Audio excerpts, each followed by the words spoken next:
Everyone. I am Miss Aishwarya Hiremath, Assistant Professor, Department of Pharmacy Practice, Kelly College of Pharmacy, Belgavi. So today we are going to study about continuing pharmacy education. So, healthcare system is growing like anything. Now there are so many advancements and so many techniques that are being added. And mainly research shows that is half a curriculum that is taught in this medical college and other professional college. It will get updated in every 5 years because these all syllabus get outdated. So it continuously gets revised and updated. So mainly therefore such huge addition of knowledge, that is, it becomes necessary for the healthcare professionals to get updated with the latest news and latest trends in the market. So regular upgradation of the skills, especially it is essential for professional people like nurses, doctor, pharmacists, and dentists. So mainly this is important as it will improve their welfare and safety of the patients and to provide quality healthcare. So as you know, it has become very mandatory to provide better healthcare. So healthcare professionals always have to update their knowledge. So this continuing education, it will help them a lot. That is continuous professional education. So it will also help them to get their license renewed. So mainly according to the ACPE, that is Accreditation Council for the Pharmacy Education. So mainly continuing education, it means that profession of pharmacy is a structured process of education designed or intended to support continuous development of pharmacists to maintain and enhance their professional competence. So mainly all these things, they have to, get knowledge, get their knowledge updated, and it is designed and intended to support them in the continuous development. So this education, it is also made to promote problem solving and critical thinking, and it should be applicable for the practice of the pharmacy. So mainly pharmacy continuing education provides pharmacists with an opportunity to stay competent in their field while at the same time helping them renewing their license. Continuous professional development. So, yeah. So the concept of this continuing professional development. So it is defined as the responsibility of the individual pharmacist for the systemic maintenance, development, and broadening of their knowledge, skills, and attitudes to ensure that continuing competence as a professional throughout their careers. So it is more than participation, that is involving themselves in continuous education, which on its own does not necessarily lead positive changes in professionally practice, nor does it necessarily improve healthcare outcomes. So it is an important part. So continuous education, so important part of a structured CPD program. So personalized for each pharmacist. So it should be visible to ensure credibility with the public. So mainly the 5-step process that will be carried out in this continuing professional development. They are nothing but self-appraisal, personal plan, action, implementation, documentation, and evaluation. So let's see the 5 steps one by one. So yeah, self-appraisal. So it is nothing but identification of the continuing professional development. So needs may be accomplished by one or more of the following. That is personal assessment. That is personal assessment. That is person will introspect themselves and performance review by the manager. It can also be done with the help of audit exercise, which can be undertaken by others, and requirement of the professional or healthcare authority. So second step, that is personal plan. So personal plan, we identify the resources and actions required to meet personal, that is continuing professional development needs, and action will be taken. That is participate in CPD, that is which includes presentations, various presentations of different topics, tutoring, formal and informal meetings, workshops, short courses, teaching, talking with colleagues for the knowledge and experts, mentoring, formal education programs, and self-study among the other methods. So these can be carried out. So next step is documentation. So always documentation is very much important. It shows that you have already done the work. So always you have to ensure that you keep records of all the CPD activities completed and provide that documentation whenever it is required. So evaluation, next step is evaluation. Evaluate personal benefit and benefit to the patients from participation in any significant CPD activity.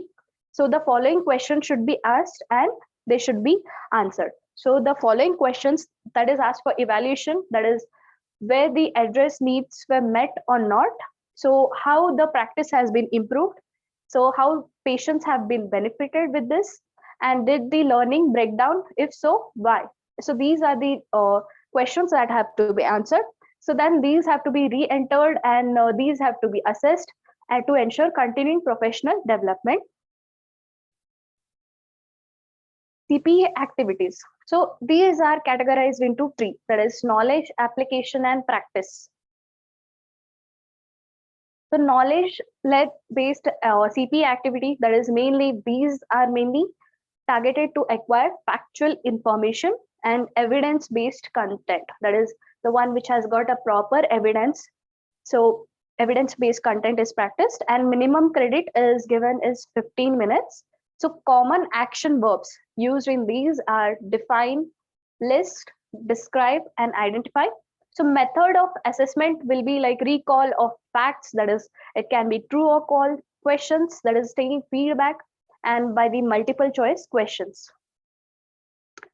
Next method is application based, that is CPA activity, that is application or utilization of the factual information. So this is also evidence based content. So minimum credit given for this is 60 minutes. Common action verbs used for this assessment is apply, calculate, and compare and analyze. So method of assessment will be in the form of case studies. So case studies question will be given, a scenario will be given for them. Next is practice based, that is it is nothing but systemic acquisition of knowledge, skills, attitude, and behaviors which will enhance the practice competencies. So evidence based content, minimum credit is for 15 hours. So the questions will be like common verbs used, that is plan and design, prepare, and demonstrate. So method of assessment, that is formative. So mainly it is used as a part of instructional process, that is goal setting, observations, questioning strategies, and also summative, that is used as a part of grading process, that is standardized tests. Instructional strategy. So a plan for systematically exposing learners to get experiences that will help them acquire knowledge, intellectual skills, motor skills, or new attitudes. That can be sought by the mainly lectures, reading, audiovisual, case studies, demonstration, role play, discussion, that is group discussions can be held, and also practice sessions, that is for example there are various hands-on training and all those things. So by that they can acquire this knowledge.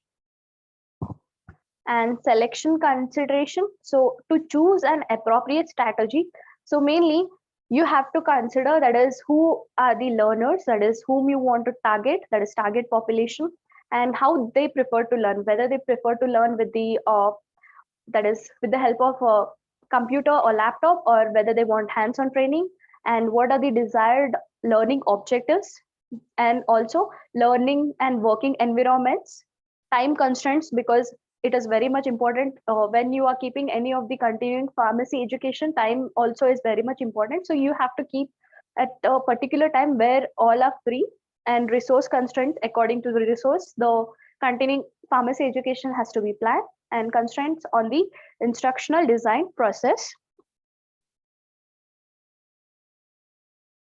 Instruction design process, so that is done in the ADDIE, that is analysis, design, development, implementation, and evaluation. So analysis mainly identify the performance problem, that is it can be done by interviewing and existing documentation, by taking feedback, that is an independent research can be done. That's how we can analyze. Then designing, that is based on the information gathered from the interviews and all those things. So we analyze the data, and then we will target the audience, that is in such a way based on their feedbacks and all. So we'll target audience and accessibility and proper things, and type of content, that is mainly uh, content drives the deliverable. So, and mainly development, that is content assessments, and also we should also ensure that is choice of instructional content and provide a basis for the learner accountability during after instruction, and help link learner to achievement to your strategic plans. Next is implementation, that is how you implement, that is pilot group should be decided, and how will you deliver this education. And then final comes as evaluation. So you compare the initial objectives with the real program. So once you plan this program, so objectives will be you'll plan certain objectives, then at the end you'll see whether whatever the outcomes have reached those objectives or not, using both quantitative and qualitative methods to assess these results. So why do we need evaluation? Mainly to decide whether to continue this specific training or not, that is whether it is helping them or not, and to gain information for the methods of improvement, to provide insight on how to allocate resources among competing programs, and to increase accountability of the training department. So yeah, next is continuing education. It provides the opportunity to engage in lifelong learning that can be organized through different channels, that is formal, non-formal, and informal. Formal education mainly describes programs offered by established educational institutions such as schools, colleges, universities. So where specific program is studied, that is if, after you complete this, you'll get degree or diploma. So non-formal education, so it refers to the educational programs that are short courses and training programs offered by different institutions, including government, non-government organization, and also private enterprises and also cooperatives.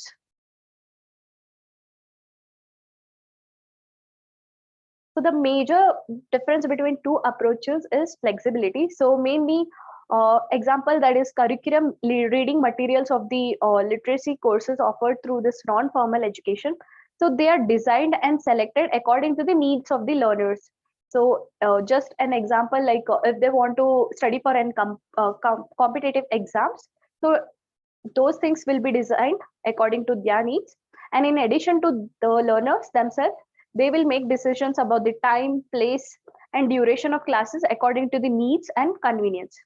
So mainly besides the teaching learning process, so it is likely to be less authoritative and mainly and more adjusted to the learner needs according to the convenient of learners need. And informal education, so in addition to this formal and informal, so non-formal education, learning can take place in other ways, that is informal, that is a person can also increase his or her knowledge through self-directed learning. So self-directed learning that can be done through television, radio, programs, and close observation of activities. Even nowadays there are so many internet that is programs that are available in the internet, and also there is some self learning, that is example Byju's has come. So mainly this type of learning is called as informal education or self-directed learning.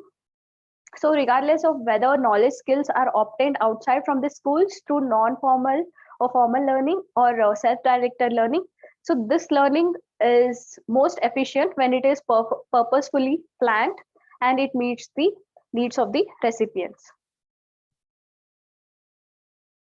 So the difference between this formal education and non-formal and self-learning is mainly formal education, that is it only acquires lifelong skills and to obtain a degree or diploma. But whereas non-formal, so it will to acquire skills for the immediate use. Suppose if they are not understanding, example, any usage of the Microsoft Word and all, so they will go and get their certificate courses done for a shorter period of time. So time frame for this formal education, it takes a lot of time as they have to get their degree, diploma. And whereas in non-formal or self-learning, short and intermittent. So curriculum, that is it will be academic, and whereas in non-formal it will be unacademic, but it suits the needs, that is what they want to learn, it will be free, enough for them. And also target, that is specific target groups will learn this, and it is also very much functional. Methodology, that is institutional with authorization, that is mainly teacher student relationship will be there in this formal education, whereas in informal, flexible, and you can also, if you don't want to attend it now, and you can stop it, pause it, and you can watch it later also. So there is also flexibility, and it is adult oriented. And in stress on independent learning will be there. So control, that is top down relationship will be there, whereas in non formal, there is, it will be flexible and depending upon the situation, but largely it is self initiated. So very convenient. Non formal education is very convenient, and it is very helpful, and it will give you a short, like whatever you want to learn, that it will give the knowledge. So these are the references. Thank you for patient listening.